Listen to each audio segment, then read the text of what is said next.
السلام عليكم.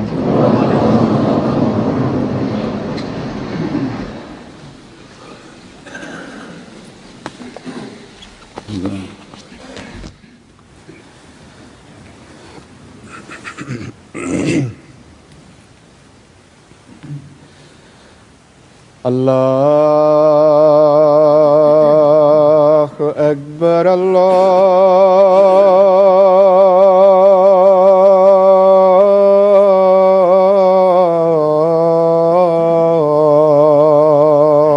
أكبر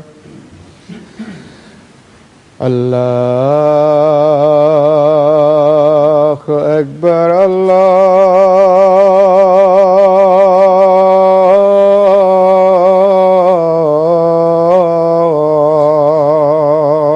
أكبر. أشهد أن لا إله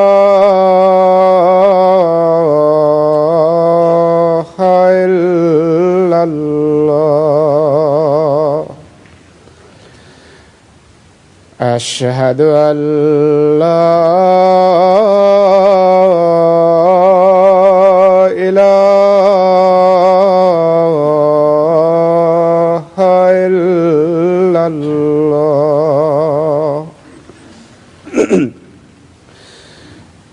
أشهد أن محمدًا رسول الله.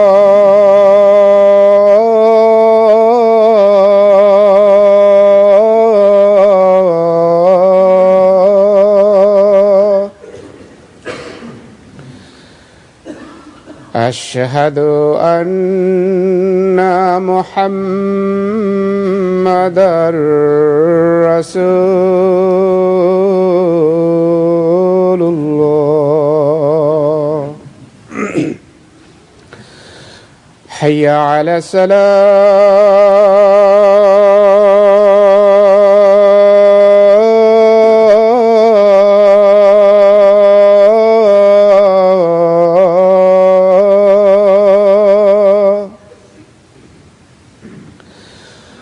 حي على الصلاة.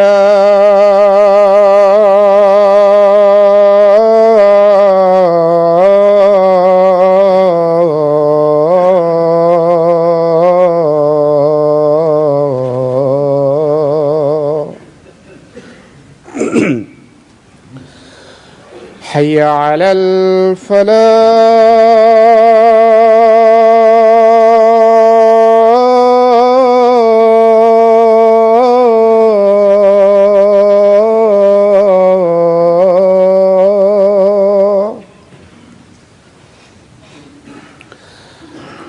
حي على الفلاح.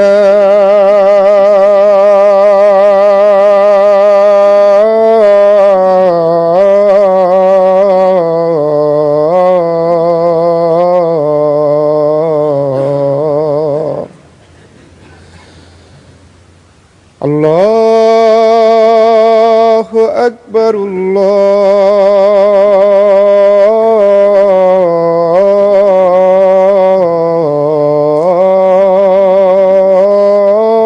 الله أكبر. لا إله إلا الله.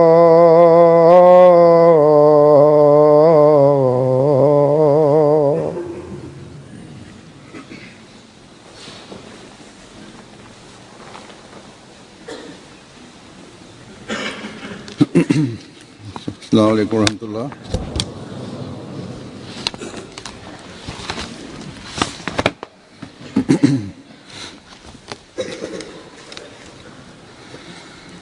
أشهد أن لا إله إلا الله وحده لا شريك له وأشهد أن محمدًا عبده ورسوله. أما بعد فأعوذ بالله من الشيطان الرجيم.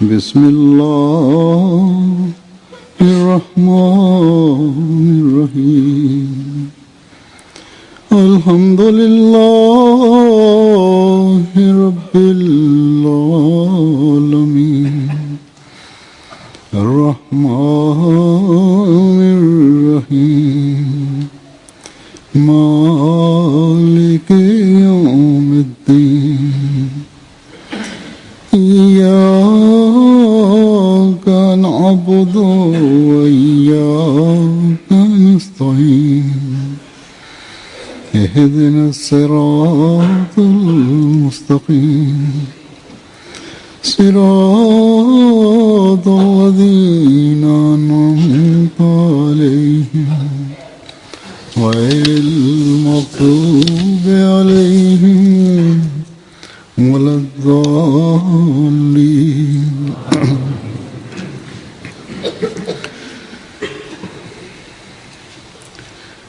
आज के खुतबे के लिए भी मैं पेशगोई मुस्लिमों के हवाले से Uzor kaže, ja sam danas mislio da govorim o predskazanjima Božjeg Mesije, o obećanom sinu Božjeg Mesije. Ja sam mislio govoriti o tome, međutim onda sam mislio da općenito govoreći mi treba da predstavimo predskazanje o Mesijima, o drugom obećanom sinu Božjeg Mesije i da onda ukratko objasnimo. Onda govorimo o nekim od dostignućima koje Hazreti Muslima, drugi kalifa, proveo i ostvario. अल्लाह ताला ने आपको जो खुदादाद इल्म ज़हानत और फरासत Znanje, mudrost, pronicljivost i dalekovidnost koji su date drugom Hazreti Kalifatu Mesih drugo sadrži mnogi aspekte čak i prije njegovog kalifeta, njegova pisanja, njegovi govori इल्म मार्फत से भरी हुई bili su ispunjeni znanjem, mudrošću i pronicljivošću. Njegove knjige i njegovi govori i njegovi radovi literalni su sastravljeni u zbirke nazvane Anarul Alun koji sadrže nekoliko tomova. Do sada 23 toma su bila objavljena od ovih radova i literalnih muslima od drugog kalife. पर मुश्तमिल है। Svaki tom sadrži više od 700 stranica. मजीद भी इंशाल्लाह छपेंगी। Ako Bog da, inšala, i dalji tomovi će, ako Bog da, biti objavljen. इधर आपके खुतबात Ovo sve još nije objavljeno. Onda imamo njegove hudbe petkom, Hazreti Muslima od drugog kalife. Također imamo brojne, bezbroj njegovih sunmi, 22 toma do sada njegovih hudbi petkom su objavljeni. 600 से ज्यादा Na isti način, svaki od ovih tomova sadrži preko 600 stranica. 42 तक की जल्दी छपी हैं खुतबात। Do sada Majeed tomovi 92, 42, 43, ja mislim su objavljeni, sada će ako Bog da dalje biti objavljene. Fazli Omer fondacija को खुतबात को je, dati joj je zadatak जमा करने के लिए फैलाने के लिए da okupe sve hudbe od muslima, da मुज़ामीन वगैरह to je bila svrha formiranja Fazli Omer fondacije. Ova fondacija također organizuje prevode njegovih radova na razne jezike. अंग्रेजी में तो शायद जल्दी मुहैया हो Ako Bog da, inšala, vjerovatno će njegove knjige uskoro biti na raspolaganju, dostupne na engleskom और फिर ili će biti naglo कुछ अरबी में भी na engleskom, pa će onda biti prevedene na razne jezike. Neke od ovih radova literalnih muslima da već su prevedeni na arapski i objavljeni. Najveći posao je napravljen na arapskom poslije urdu jezika. Najviše je prevedeno. Razni studenti raznih džamija u svijetu također obavljaju prevod ovih radova, literalnih radova muslima kao dio svog obrazovanja, kao zadnju godinu šahid stepena. Dakle, njima je dat zadatak da prevedu ovaj rad muslima. Ukratko, ovo je riznica koju je Hazret Muslima ostavio za nas u svojih 52 godine hilafeta i također prethodno u svom životu, prije toga. Međutim, ovo je samo objavljeno u nekoliko hiljada primjeraka. I vjerovatno samo nekoliko mali broj vas koji ste kupili knjige zapravo ih čitate. Stotine hiljada novih Ahmedi, također nova generacija koji ne mogu čitati urdu जो मुहैया है ili znaju da je na raspolaganju dostupno na njihovom jeziku. Kao što sam rekao, literatura je na raspolaganju samo mali broj literature na raspolaganju na drugim jezicima. Prema tome, većina nove generacije i novih Ahmedi अंदाज़े तहरीर व तकरीर का पता ही नहीं čak i ne znaju ili nisu upoznati s njegovim govorima ili da znaju o stepenu njegove duhovnosti, znanja i prenosivosti. Zapravo čak ljudi mojih godina koji su rođeni Ahmedi, čak i koji su nekoliko godina stariji od mene,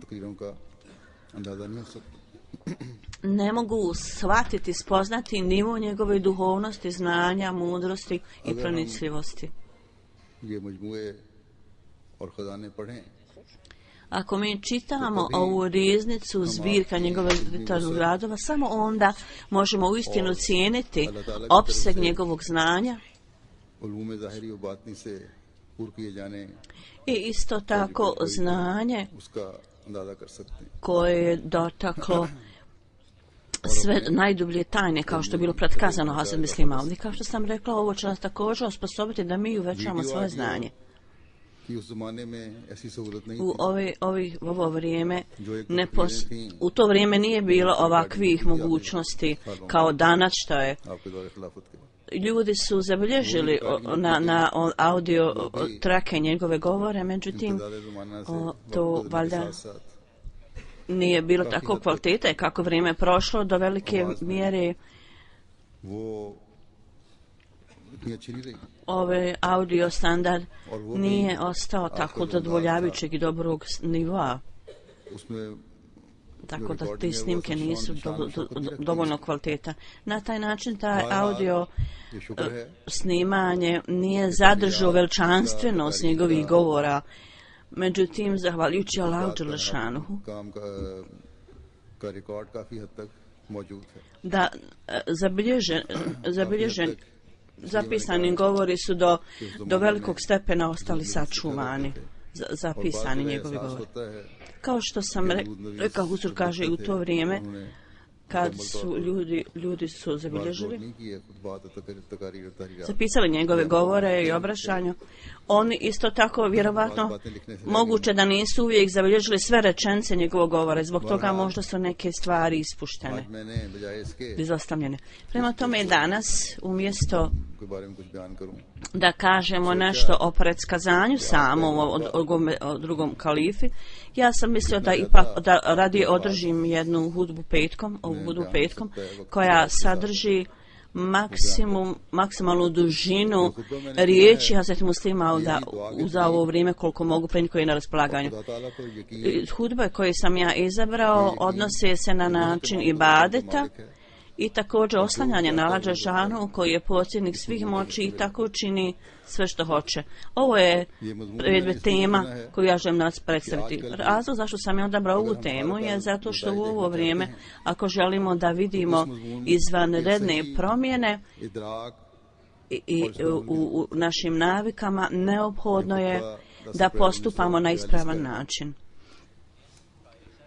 Ova hudba petkom je od 20. aprila 42. čini mi se. U ovoj hudbi drugi halifa je rekao, ja sam stalno usađivao i savjetovao džemata na namaz. I sada pisma koja ja primam od ljudi, iz ovog se može zaključiti da jedan dio ljudi koji su mi pisali, naklonjeni su namazu, međutim nije dovoljno da samo jedan dio budu naklonjeni namazu. Uzor kaže, treba da spomenem da ovakvo stanje i danas prevladava. I uprkos činjenici da se ja stalno podsjećam na ovu stvar, Uzor kaže. I uprkos činjenici da ja stalno govorim ljudima da nastavljaju da mole, da čine ibade, da klanjaju i da preobraze svoje stanje. Ljudi ne posvećuju pažnju koja se traži. U svakom slučaju od drugih halifa kaže da neophodno je da muškarci i žene i djeca, da njihovi umovi da u njima bude usađeno namaz i ibadet i da tako njihovi umovi budu tako promijenjeni na taj način da prije svega imate potpuno vjerovanje u vjeru, u ibadet, u dove. Osoba koja čini dove i ibadet sa takvom čvrstom vjerom, njegov ibadet, osobe koja tako ne čini nije vrijedna primanja. Moguće da i tada ibadet osobe može biti primjer samo kao način primjera i usađenom vjerom u njegovom srcu. Međutim, kao pravilo, da ibadet one dove je primjen koja ima čvrstu vjeru da Allah sluša vjeru. Tako Allah kaže u časnom Kuranu. U prijevodu ovo kaže, ko sluša molitvu ili dovu onoga ko tu dovu ne čini kako treba, onda kaže Allah dželešanu sluša tu dovu. I značenje riječi muzdir je da kad vi nekoga gurnete iz svih pravaca i uputite ga u jednom pravcu, kad osoba uvidi da su svi putevi zato ne ide jednim putem, dakle, ili ako je vatra svuda oko njega, gdje god pogleda, kada pogleda na desnu stranu vidi vatru, kada pogleda na ljevu stranu vidi vatru, kada pogleda iza sebe vidi vatru, kad pogleda ispod sebe također vidi vatru, kad pogleda iznad sebe opet vidi vatru. Tako da postoji samo jedan za njega put, a to je prema Allahu dželešanhu. I to je jedini put koji izgleda, vodi Allahu dželešanhu. I svi drugi putem njemu izgledaju kao vatra. On samo vidi mir u jednom pravcu. Iz ovoga možete razumjeti da u predmet tema muzdir neophodno da imate puno vjerovanje. Muzdir ne znači samo da treba da bude uznemirenost u čovjekovom srcu. Kao rezultat uznemirenosti i zabrinutosti osoba možda požuri određenom putu bez čvrstog vjerovanja. Tako da pravac u kojim putuje i kojim se kreće nije siguran hoće li steći mir ili ne. Ponekad ljudi u zabrinutosti i uznemirenosti požure prema određenom pravcu u toj uznemirenosti koji nije ispravan put i oni ne mogu biti spašeni zbog toga. Samo imati duboku uznemirenost i želju u svom srcu ne razvija tu istinsku vjeru. Dok nije ta istinska žudnja i uznemirenost budu razvijeni kad osoba vidi vatru svuda okolo i samo u jednom pravcu vidi put spasa. Zbog toga istirađ ne znači samo vatra u svim pravcima koju osoba vidi, nego također znači da je tamo mir viđen u jednom pravcu i osoba vjeruje da u tom pravcu nema vatre, da je u tom pravcu mir. To je vrsta ibadeta koja Allah dželešanhu prima i dova. U vrijeme takve dova osoba dolazi blizu Allahu, ima čvrstu vjeru da osim Allaha dželešanhu ja nemam nikakvih drugih sredstava spasa. Ovo je značenje muzdir, riječi muzdir, koju je časni poslanik sallallahu alejhi ve sellem objasnio sljedećim riječima. Illa ilejk, znači o Allahu,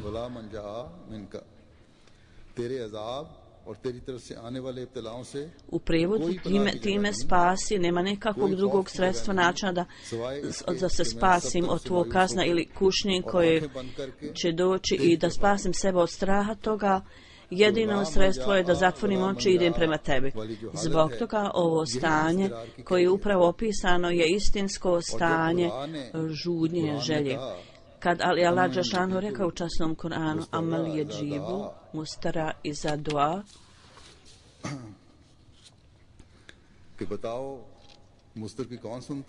znači ko sluša dovu muzdir. Ovo je značenje osobe koja učini dove klanjača.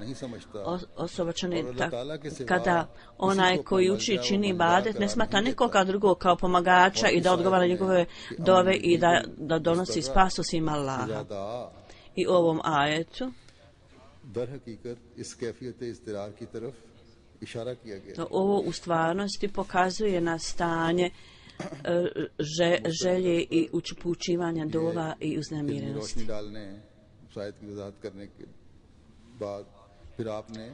Poslije objašnjavanja na intelektualno značenje riječi muzdir, način govora Hazreti Muslima od drugog kalife je da on spominje razne neophodnosti i zahtjeve muzdir. Huzur kaže u svakom govoru Hazreti Muslima da ispunjene događajima i primjerima, tako da on navodi drugačije vrste stanja koje budu razvijene.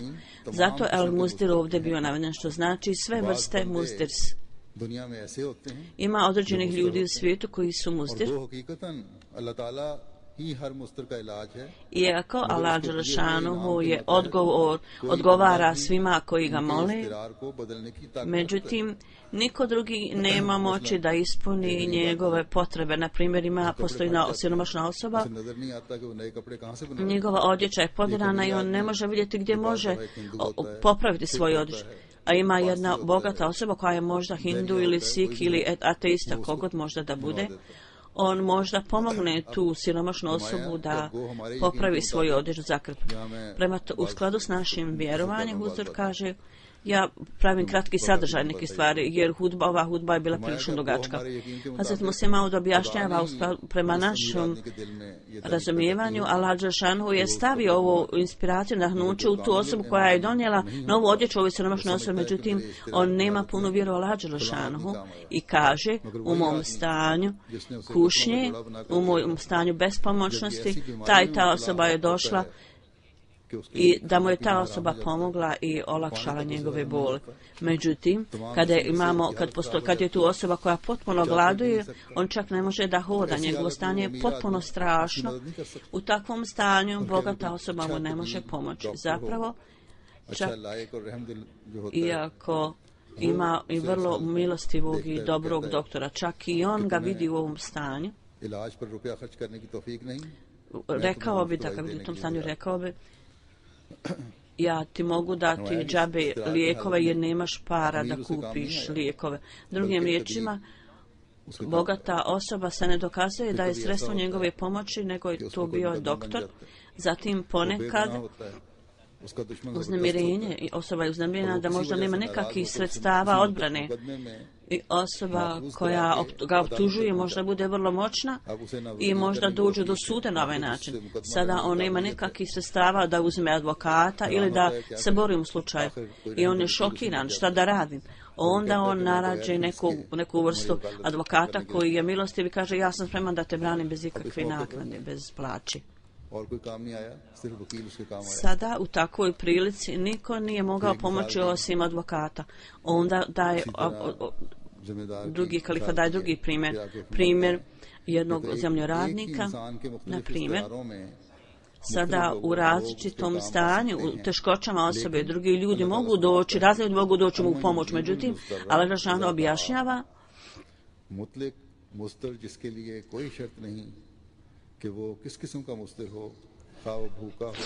bilo da osoba gladuje, bilo da osoba nema odjeće ili je žedna, bilo da je osoba bolesna ili ima neki teret, kakvo god je stanje, teškoće ili problema, postoji samo jedna osoba koja to sve može ispuniti, a to je Allah Đelešanuhu.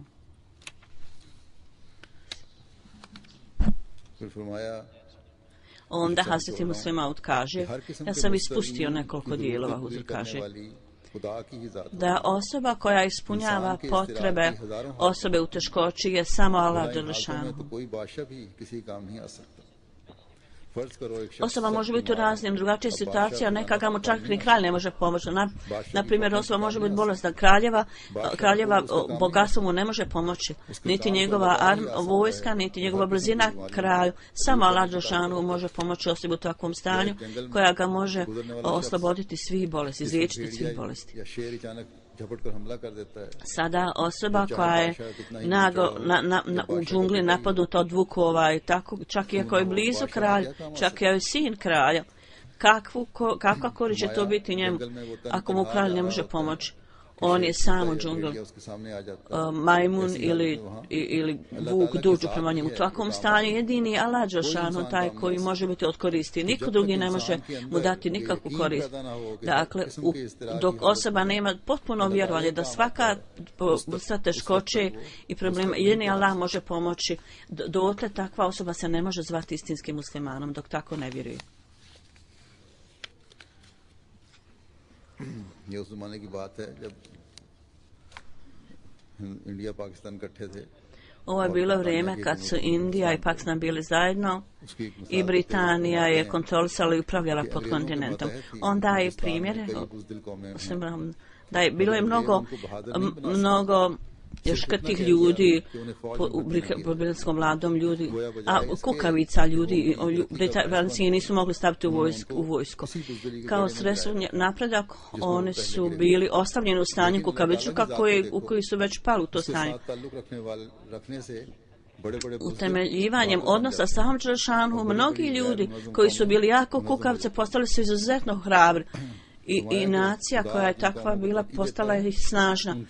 Ljudi ili nacija, ljudi pomaže da oni se potpuno preobrate. Njihovu kukavičluk i slabosti budu potpuno prekinuti i ne postignu takvu snagu, jakost da svijet bude zapanjen. Sada muslim ovdje dao primjer muslimana. Pogledajte je muslimane. Arapi su bili takva zemlja. Što se dogodilo je da su poglavice plemena uzimali savjet od ljudi i svako pleme se smatralo neovisnim na svakom mjestu. Međutim, oni još uvijek nisu imali iste vrijednosti kao što male nacije imaju. Ovi neka mala plemena i klanovi koji su imali možda 2000, neki 3000 ljudi. Čak populacija Mekke je bila oko 10.000 ljudi, toliko stanovnika, i oni su čak bili podijeljeni u razne klanove. Oni nisu imali službi, nisu organizacije, nikakve uprave kroz koju bi imali nacionalnu vojsku, nisu imali prikladnog sistema. Ukratko, to je bila nacija koja je bila raštrkana. Nisu imali prikladnog sistema ili organizacije. U takvom stanju časni poslanik Muhammed sallallahu alejhi ve sellem je došao od Allaha dželešanu, ali vrlo mali broj ljudi je vjerovao njega. Prema historičarima, u njegovom cijelom mekanskom životu, ljudi koji su vjerovali njega možda je bilo oko 100 ljudi. Ovih nekoliko ljudi, mali broj ljudi u mekanskom prišlo poslanika vjerovali su u njega. Ljudi Mekke sami bili su izuzetno beznačajni sa svjetske perspektive, to je drugi Mekanli. Oni su možda bili starješini u svojim klanima, međutim u terminima svijeta oni nisu imali nikakve vrijednosti. Ovaj slabi narod došli su među muslimane, čak su bili smatrani od Mekanlija sami slabi, ali vidite koliko su oni pokazali hrabrosti i srčanosti, Allah je stavio u njih. I odjedanput sistem i organizacija su počeli da se formiraju. Isti ljudi Mekke nikada nisu smatrali prikladnim da nekoga slušaju, da se nekom pokoravaju. Da nekoga slušaju i pokoravaju se, bilo je način poniženja, to je bilo poniženje. Ima jedna popularna priča među Arapima o kojima muslima od Kalifa daje primjer, napisana je ova priča arapskim knjigom. Bio je jedan kralj i na jednom mjestu u Siriji ili Iraku on je osnovao svoju vladavinu. U perspektivi Arapa on je toliko imao slavi da sada svi Arapi će ga slušati. Jednog dana on je počeo da govori o svojim dvorjanima i rekao im postoji li kakva osoba među Arapima koja može odbiti i ne poslušati ono što ja kažem. Njegovi dvorjani su odgovorili ima jedna osoba koji je poglavica svog plemena. Po našem pogledu on je takva osoba koja neće poslušati. On je rekao dobro, kralj je rekao dobro. Da ovo potvrdim, treba da ga pozovem k sebi. Poslije toga, ovaj kralj je pozvao Amir bin Asum, tu osobu koju su oni smatrali da neće poslušati. I rekao je, dođi, ja želim da te upoznam s tobom. Tako je ovaj došao skupa sa svojim ljudima iz klana, tako je bio običaj Arapa. Kralj je bio u svojoj nekoj šatru i onda je on došao i podigao svoju vlastiti šator. Kralj je napisao mu da povede i svoju majku i rodbinu. Tako da je ovaj čovjek poveo i svoju majku. Amir bin Hind je bilo imam čovjeku. Amir bin Hind je rekao svojoj majci, odnosno kralj mu je rekao,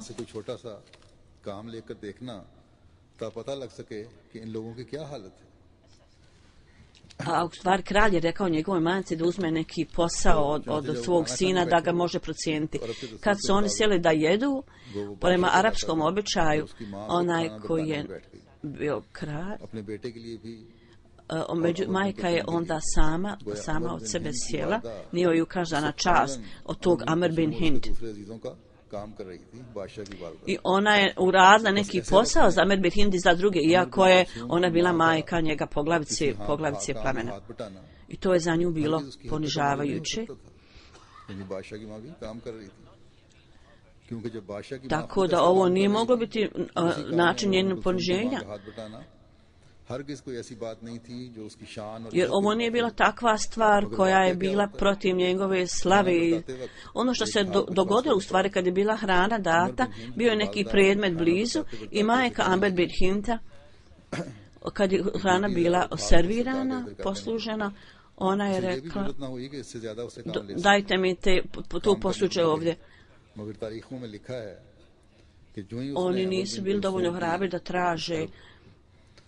Majka nije dovoljno bila hrabra da traže od nekog, nego je neko rekao majci njegovoj da ona doda neko posuđe nešto.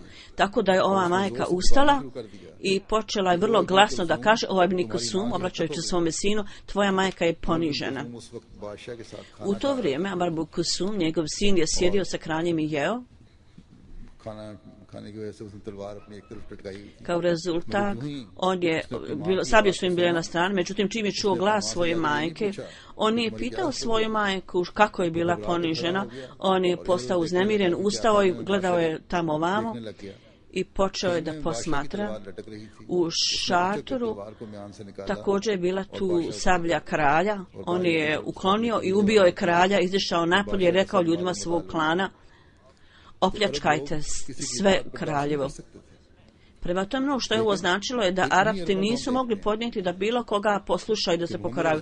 Ali pogledajte, među samim ovim upravo Arapima u vrijeme časnog poslanika, kako je Allah dželešanohu preobrazio njihova srca među ovim upravo Arapima.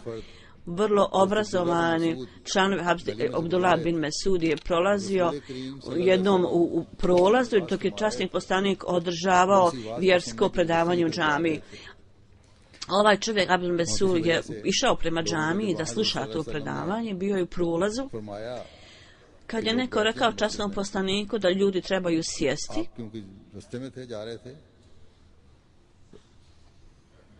predložio neko.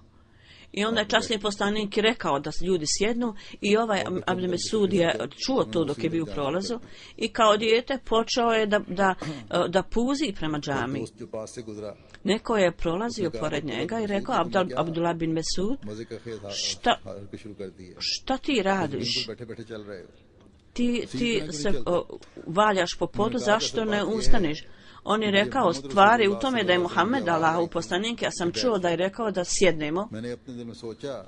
I ja sam u svom srcu mislio, šta ja znam, hoću li ja biti živ do vremena dok ja tamo stignem. Možda se dogodi da umrem u nepokornosti časnom poslaniku, sallallahu alejhi ve sellem. Zato čim sam ja čuo časnog poslanika u džamiji da kaže svima sjedite, ja sam odmah sjeo i onda sam tako puzio do džamije.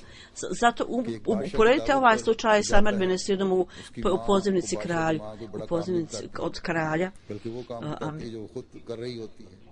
Kraljeva ovog čovjeka majka ništa nije radila, međutim ona je radila nešto ispod nivoa kralja, to nije nikakav i veliki zadatak. Šta god da ona radila, bila je vrlo obični, nevažan zadatak koji on je tražio da nešto uradi. Međutim, njen temperament nije mogao ponijeti da bilo koga drugog sluša i ona je počela vikati, ja sam bila povrijeđena. Međutim, između ovih istih ljudi, jedan koji je bio u prolazu, čuo je glas časnog poslanika i čim ga je čuo, on je odmah sjeo i učinio nešto što normalno u svijetu se smatra ponižavajuće.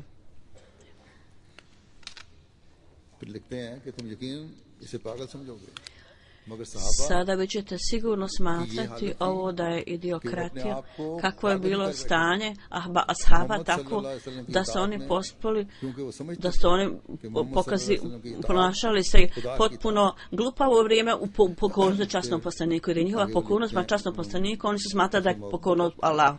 Dalje Hazret Muslim Maud piše, onda ljudi Medine u terminima svojih poslova smatrali su i beznačajnim i beskorisnim.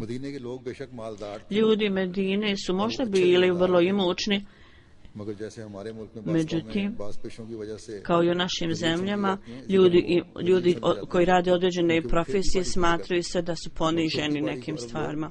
I oni su također smatrali da su poniženi. Medinlije su radile neke zadatke koje Mekenlije nisu volila. Arapi su bili vrlo ponosni da imaju toliko konja, toliko kamila i tako dalje.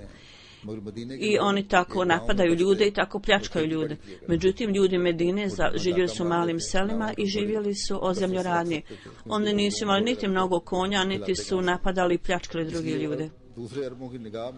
Tako, u očima Arapa, ljudi Medine su smatrani malim, beznačajnim. Arapi su se rugali njima, oni su rekli, to su ljudi koji rade na zemlji i uzgajaju usjeve i tako dalje.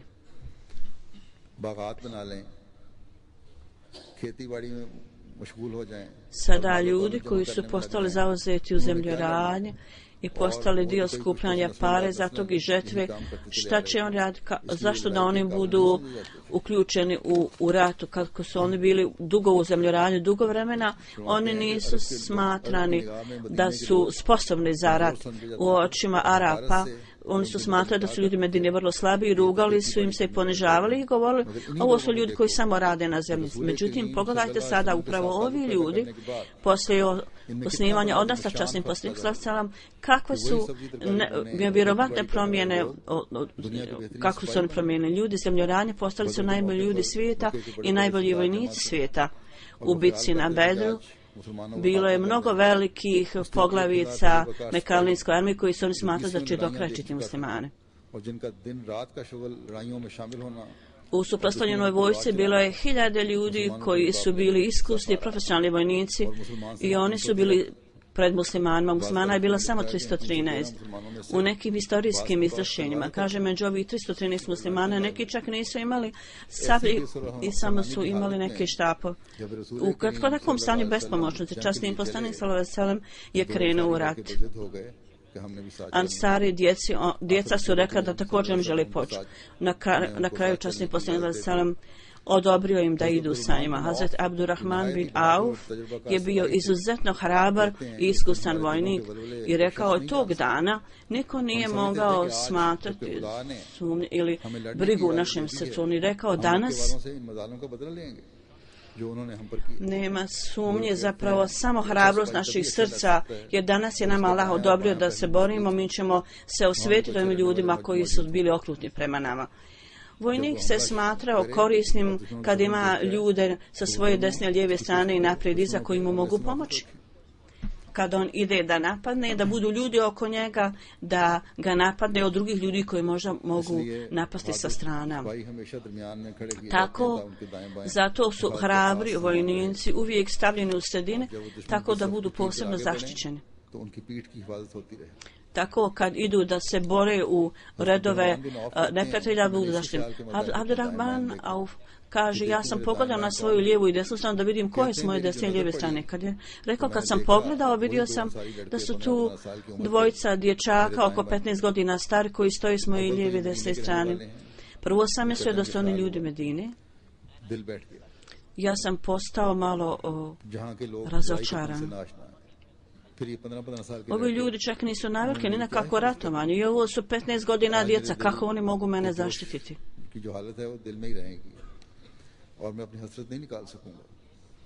Ja neću biti u stanju da iz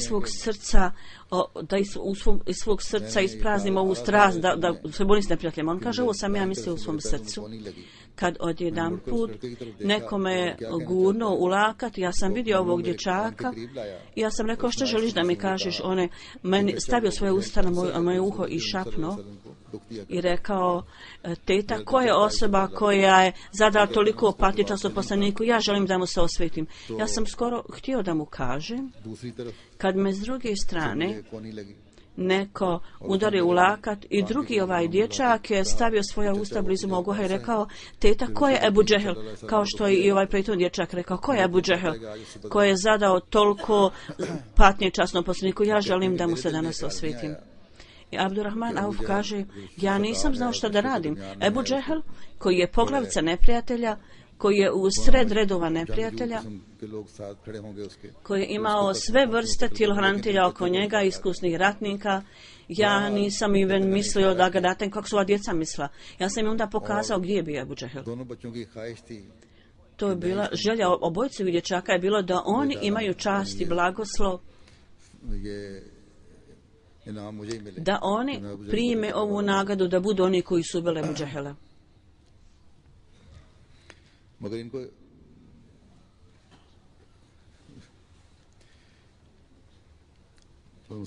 Hazret Muslim Maud kaže, ovo je bilo stanje Abdurrah bin Auf. On je bio zabrinut, ali nije znao da u srcu obojice ovih dječaka oni su imali čvrsto vjerovanje. Abdurrahman bin Auf kaže, ovo pitanje je imalo duboki osjećaj šoka u mom srcu. Ja sam vidio čvrsto vjerovanje u njihovim srcima i to me je inspirisalo. Onda ja sam pokazao i rekao, vašu misao je nemoguće ostvariti.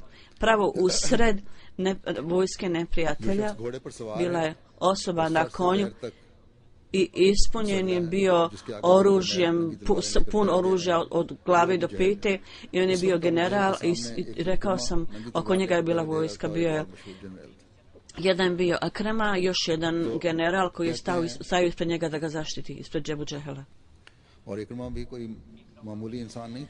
Ikrama nije bio obični vojnik, on je bio među najboljim vojnicima svijeta. Obojica ovih vojnika su stajali ispred Ebu Džehela sa svojim sabljama ispred. Abdurrahman bin Auf je rekao, ja sam pokazao prstom, ono je Ebu Džehel. Moja svrha je bila da im učinim da znaju koja je tu svrha njihove želje. Ja sam zato pokazao, ja nisam ni spustio svoj prst dole, nisam spustio ruku. U momentu one su pojurili prema redovima neprijatelja i napali Ebu Džehela. Njihova ruke su bile otkinute odjednom, međutim oni su nastavili dalje i oni su napali Ebu Džehela i obavili napad. Na ovaj način u bitci na Bedru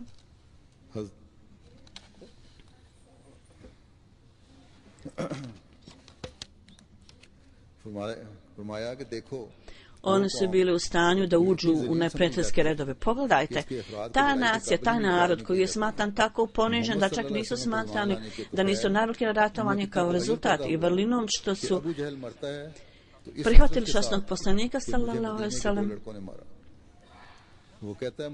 Pogledajte promjene kakva je njima došlo, kako se promijenili. Ova mali dječaci imaju su toliko sraci da su želi da ubiju poglavicu neprijatelja Ebu Džehela. Tako ovi ljudi koji Arapi nisu smatrani vojnicima, kad su oni vjerovali u časnog poslanika sallallahu alejhi ve sellem, Allah dželešanhu, koji je posjednik svih srca i može učiniti slabe i snažnim, učinio je tako hrabrim i tako srčanim da jedan iskusni general za kojeg je smatralo da ga dječaci neki napadnu, Allah dželešanhu je učinio da ova dvojica dječaka ga do kraja će da gubi. Onda Arapi su imali toliko samopoštovanja da su sve bili spremni žrtvovati za to. Onda je ovdje primjer još dat. Jedan čovjek je želio da oženi djevojku, neku djevojku. On je otišao njenom ocu i rekao, pokaži mi djevojku. Otac je rekao, ne. Ja te ne mogu pokazati svoju kćerku. Onda je momak otišao časnom poslaniku i rekao, o Allahov vjerovjesnike, ja želim da oženim djevojku, međutim otac ne želi čak da mi pokaže lice djevojke. Časni poslanik sam je rekao, on nije u pravu, on treba da ti pokaže djevojku. Onda se momak vratio ocu i rekao, ti si ovo odbio i ti nisi želio mi pokaže djevojku, ja sam tražio Allahov vjerovjesnika i u pogledu ovoga, i on je rekao da je odobrivo da ja vidim djevojku u vrijeme nikaha. Otac je rekao, to može biti odobro, međutim ja ti neću pokazati. Ovo je njegov bio stanje poštovanja koji su Arapi imali. Djevojka je sjedla i slušala, čim je ovo čula, ona je odmah izišla sa licem nepokrivenim i rekla, oče, šta ti radiš? Kad je Muhammed, Allahov poslanik, rekao nešto da djevojka može da se vidi u vrijeme nikaha, prije nikaha, kako ti možeš to zaustaviti? Ona je rekla, ja stojim pred tobom, rekla je mladiću, možeš me vidjeti. Mladić je rekao, ne treba da te vidim, ja volim djevojku koja je tako pokorna Allahu njegovom poslaniku. Pogledajte kako su srca ovih ljudi Arapa, koji su imali takav osjećaj ponosa i časti u sebi, kako je bilo preokrenuto kao rezultat veze s časnim poslanikom. Je sigurno samo rezultat pokornosti Allahu i časnom poslaniku. Vlade ne mogu promijeniti srca, samo Allah može promijeniti srca. Kukavice postaju hrabri kao rezultat što postanu Allahovi. Škrti postaju otvorene ruke kao rezultat pokornosti Allahu. I neuki postanu obrazovani, a obrazovani postanu neznalice kao rezultat Allahove volje. Kada Allah dželešanu tako odredi da nacija treba biti uništena ili uništena, onda hrabri postanu kukavice, dobrotvori postanu škrti i kada Allah odredi za neku osobu da napreduje, onda slab postaje snažan i neznalica postane učen i glupavi postane izuzetno mudar. Jako je mnogo primjera koji se mogu vidjeti u životu ovakve vrste. Mi smo vidjeli među Ahmedi muslimana da osoba koja iskreno primi Ahmedijatom bude nepismen i čim postane Ahmedi, njegov jezik se otvori na takav način da čak veliki molvi, velika ulema budu uznemireni od njegovim govorom i znanjem. Mi smo također svjedoci da je mnogo znanih ljudi u našeg džemata. Međutim, zato što nisu imali iskrenosti u pogledu Ahmedijata, oni su ostali neznalice, kao što su neahmedi ostali neznalice. Iz ovoga je posve očito da naše znanje nije lično, to je znanje koje nam je dato od Boga. Naša hrabrost nije naša, nego hrabrost koju nam je dao Allah. Naše žrtve nisu naše, nego sposobnost koju nam je Allah dao. Ako ta hrabrost nije da sve to nije dato od Allah. Ako hrabrost nije dato od Allah, onda kakvo to vezu ima sa iskrenošću. To bi samo bilo odnosilo se na lične sposobnosti. Međutim, ovi ljudi sa ovo svjetske perspektive imaju iskrenost. On daje primjer od kojeg ja ću navesti samo kratki sadržaj. Bila jedna osoba po imenu Kebira koji je bio sluga obećanog Mesija alejhi selama. On nije mogao da kako treba razumije šta je Ahmedijet. On je imao ličnu vezu s obećanim Mesijom alejhi selama. Njegovi roditelji su ga ostavili i ostavili su ga da bude liječen, da ga obećan Mesija liječi i obećan Mesija ga izliječio svojim receptima. Međutim, njegova rodbina došla da ga vrate. Ovaj sluga je rekao, ja ću ostati sa onim koji me izliječio, ja ne želim ići s vama. On je bio u dvorištu Meseja, očekivao je goste, primao pismo i tako da je Međutim, nije obavljao namaz. A sad Kalifatul Mesih prvi je rekao da on samo sjedi tamo, da ne klanja. On možda bude sredstvo podsjetanja drugih zato što ne klanja namaz. Ako treba da klanja namaz. On se pokušao da mu objasni i da mu kažu da klanja namaz, međutim on je ostao u dvorištu. Jednog dana on je otišao da klanja, odlučio da klanja. U toku ovog vremena dok je klanjao u džamiji, jedna žena koja je donijela hranu svana za goste, glasno je rekla, uzmi hranu, inače ja ću prigovarati. U to vrijeme ovaj sluga koji je bio na namazu,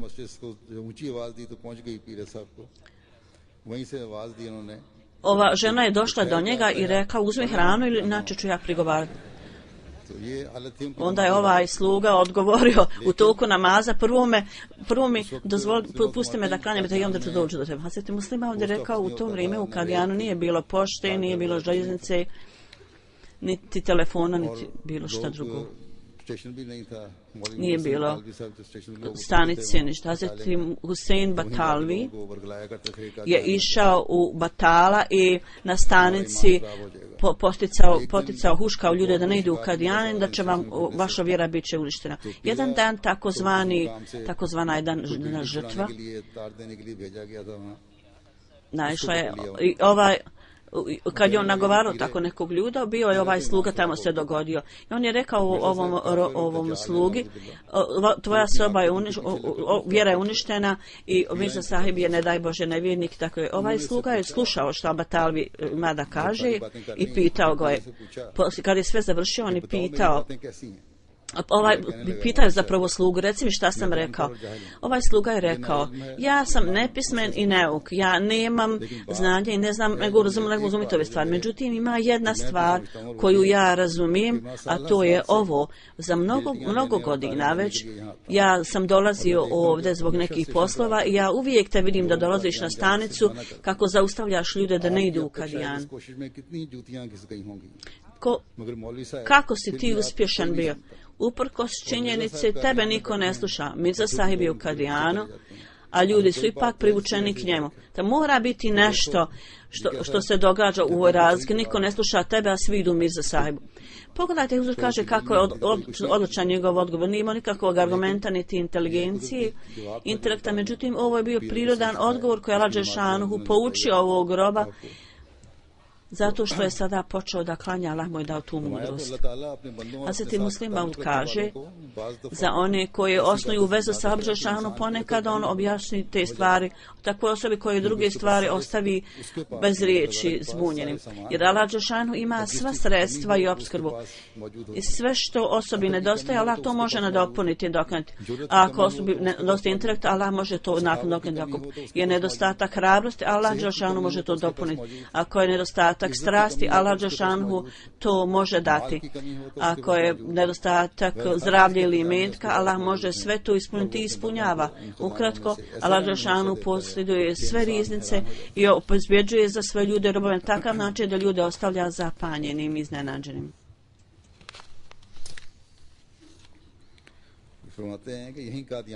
Onda Hazreti Muslim Maud kaže, u Kadijanu jedan put neki svećenik došao koji je bio popularan svećenik i bio je iz Amerike.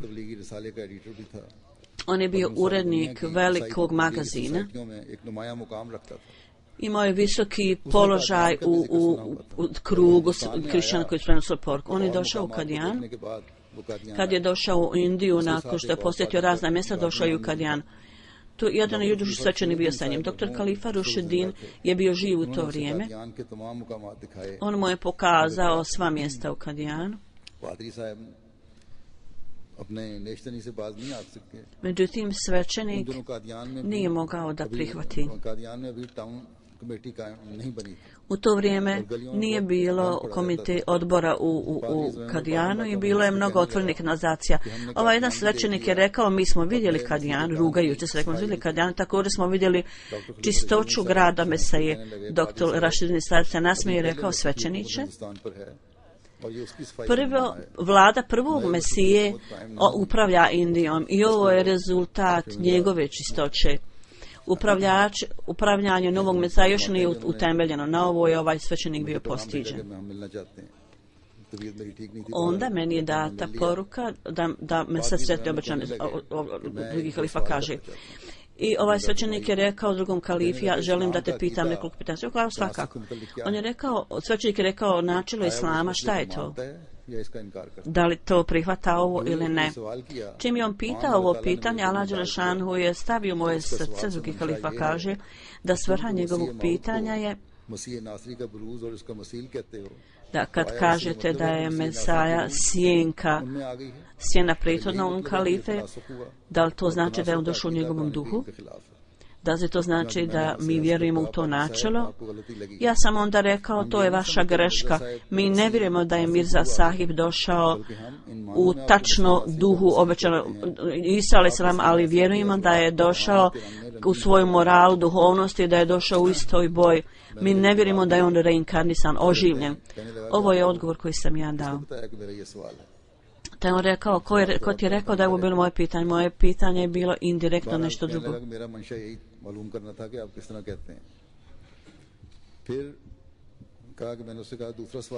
On je onda rekao, kalifa drugi je rekao, ko je onda tvoje drugo pitanje? On je rekao, moje drugo pitanje je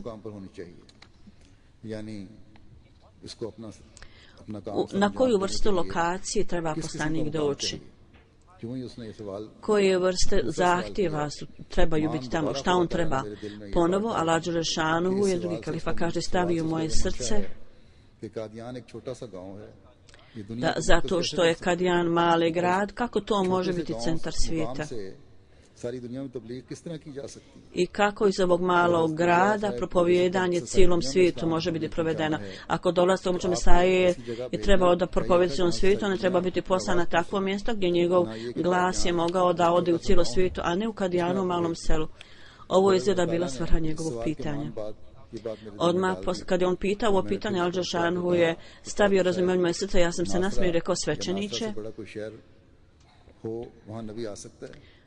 može li, kako je mogao Isa doći u Nazaret, Isus je došao u Nazaret, Isa alejselam, a Nazaret je imao 10 do 12 kuća.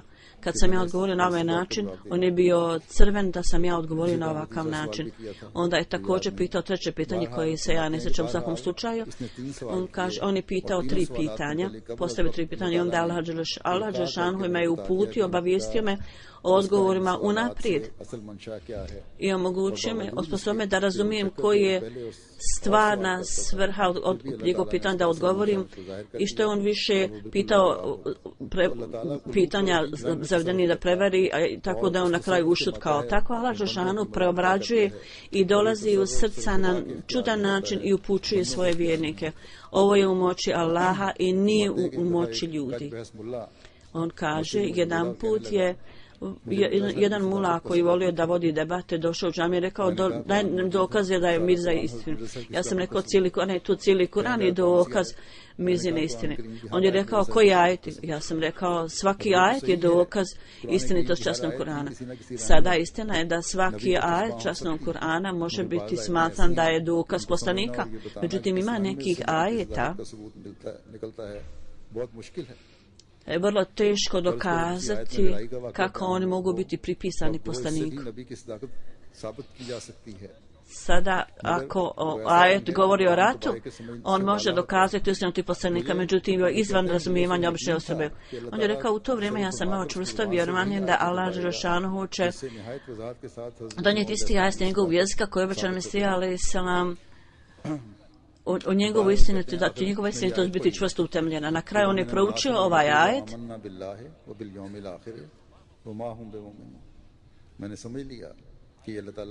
i ja sam razumio da je ovo bio Allahov posao. On je učinio da ovaj hodža kaže ovaj ajet. Ja sam rekao na koga se odnosi taj ajet? Jel se odnosi na muslimane ili na nemuslimane? Zato što je njegovo pitanje bilo kad muslimani obavljaju namaz, poste, idu na hadž i vjeruju Allah Đelešanuhu njegovog poslanika, zašto trebaju poslanika? Kad je on proučio ovaj ajet, ja sam onda njega pitao na koga se odnosi ovaj ajet, ili se odnosi na muslimane. Onda sam ja rekao, ovaj ajet objašnjava da među muslimanima neki ljudi postaju nemoralni, oni kažu mi smo vjernici svojim jezikom, međutim oni istinski nisu vjernici. Kur'an kaže samo nazvati sebe vjernicima nije dovoljno dok osoba to ne proprati praktičnim dijelima. Recimo, jesu se čak muslimani iskvarili.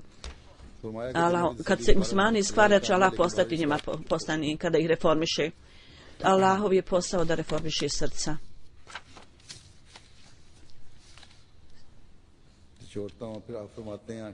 Onda Hazreti Muslim kaže na kraju, sve što primamo od Allaha, moć čovjeka ništa ne može učiniti. Zapamtite, dok ne budete činili ibadet na ovakav način i klanjali sa ovakvom čvrstom vjerom da jedino biće koji ispunjava sve potrebe u svijetu je Allah, dok ne budete molili Allah sa ovakvom vjerom, neće biti vaše primjene. Možda ima ljudi u svijetu koji daju što Allah njima dao, međutim oni samo daju odjeću ljudima. Možda ima ljudi u svijetu koji su među onom što ima daje, oni daju drugima, ali sve što oni daju to je imetak. Možda ima ljudi u svijetu koji daju od znanja koje im daje i koriste drugima. Međutim, sve što oni mogu da rade je da prepišu lijek. Možda ima ljudi koji od znanja koje im je Allah dao mogu zaštititi neke ljude do neke mjere. u sudu, na primjer. Međutim, vi ne možete naći nikakvu osobu koja ima sve ove stvari. Nema takve osobe koja može preokrenuti srca ljudi. Nema takve osobe koja može preokrenuti osjećanja ljudi. Samo je to biće Allah dželešanu koji posjeduje sve u svojim rukama. On ima moć da obradi sve strasti i osjećanja u srcu. Kada molite Allah s ovim vjerovanjem i sve dok ne budete imali vjerovanje potpuno u Allaha, vaša ibadet i dove neće biti primljene. Kad budete molili na ovakav način, onda će ta dova stići do Allahovog prestola i bit će prihvaćena od Allaha. Primljena. Tako da su ovo samo kratki osvrti na način govora Hazreti Muslima. Ja sam predstavio samo nekoliko letićih pogleda od toga. Prema tome danas sa ovim navodima ja također želim da kažem da sada ako hoćete da preobrazite svoje unutrašnje stanje, onda pred posljednikom svih moći treba da pokorite i upućujete dole na način kako smo upravo čuli iz ovih isječaka, jer božanstvo, glavno vrelo svih moći je Allah. Jedini koji može prekrenuti srca je Allah, jedini koji može dominirati srcima, jedini koji može osvojiti je Allah. Da molim Allaha na ovakav način. Danas je jedan vrlo iskren naš radnik koji je radio u Zijafetu, u posluživanju gostima i također u Njemačkoj dugo vremena, Mukar Aziza. Njegova je dženaza trebala biti. Oni umru prije nekoliko dana i na ilih rađu. Njegova dženaza je trebala biti danas, međutim zbog kašnjenja da dobiju neke dokumente i potvrde, danas ne možemo klanjati njegovu dženazu, da Allah dželešanu uzdigne njegov položaj. Ako Bog da će njegova dženaza biti klanjata nekoliko dana u Al-Fazl džamiji.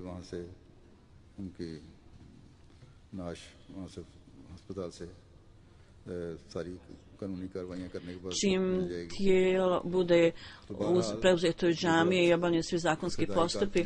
U svakom slučaju on je bio izuzetno odan radnik, iskren i vodio je brigu o svakome.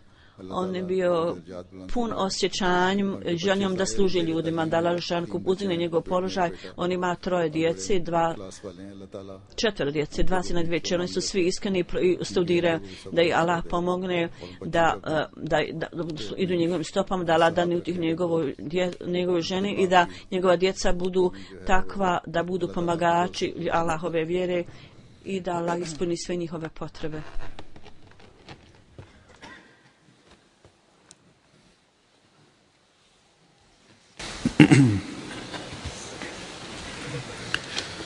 Alhamdulillah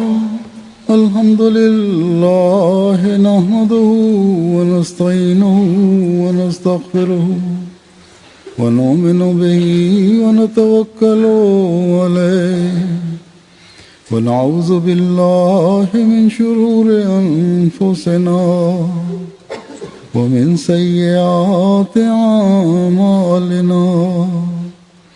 من يهده الله فلا مضل له ومن يضلل فلا هادي له ونشهد أن لا إله إلا الله ونشهد أن محمدا عبده ورسوله.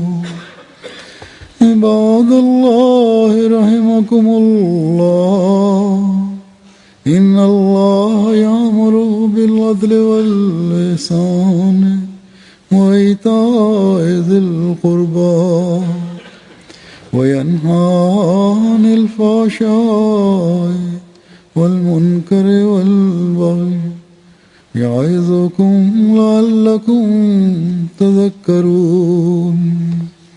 اذكروا الله يذكركم وادعوه يستجب لكم ولذكر الله أكبر.